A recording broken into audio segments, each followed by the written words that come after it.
Front ஸ்டைலிங்க்கு micro curls பண்ணும்போது அதை எப்படி ப்ராப்பராக கரெக்டாக லிஃப்டடாக பண்ணுறது அப்படிங்கிறத இந்த வீடியோவில் நம்ம பார்க்க போகிறோம். ஃபஸ்ட்டு வந்து எப்படி பண்ணணும் அப்படிங்கிறத பார்த்துடலாம். இந்த மாதிரி செக்ஷன் எடுத்துகிட்டு அந்த செக்ஷனுக்கு நடுவில் வந்து உங்களோட கர்லரை வந்து வச்சுருங்க. அப்புறம் பேலன்ஸ் இருக்கிறது அந்த எண்ட்லேயும் அண்ட் இந்த பக்கம் இருக்கிறது இந்த எண்ட்லேயும் நம்ம வந்து டைட்டாக சுற்றணும். டைட்டாக சுற்றுறது ரொம்ப ரொம்ப முக்கியம்.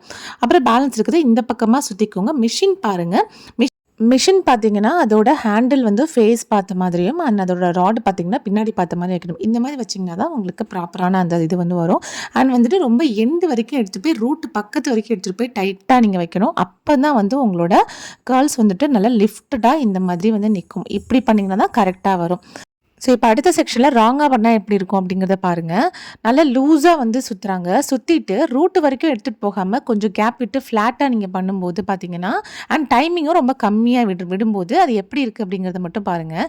இப்போ நீங்கள் லூஸ் பண்ணி இழுக்கும்போது உங்களோட கர்ல்ஸ் வந்து இந்த மாதிரி ஃபால் ஆக ஆரம்பிச்சிடும். ஸோ நீங்கள் எவ்வளோ தான் மேலெடுத்து வச்சாலும் உங்களுக்கு தான் பவுன்ஸியாக லிஃப்டடாக வந்து கிடைக்காது. ரொம்ப ஃப்ளாட்டாக இருக்கிற மாதிரி இருக்கும். ஸோ நீங்கள் ரூட் வரைக்கும் மிஷினை எடுத்துகிட்டு போய் டைட்டாக கர்ல்ஸ் பண்ணி 20 கவுண்ட்ஸ்லேருந்து 30 கவுண்ட்ஸ் வரைக்கும் வச்சுக்கோங்க. வச்சுட்டு நீங்கள் பண்ணிங்கன்னா பர்ஃபெக்டாக வரும்.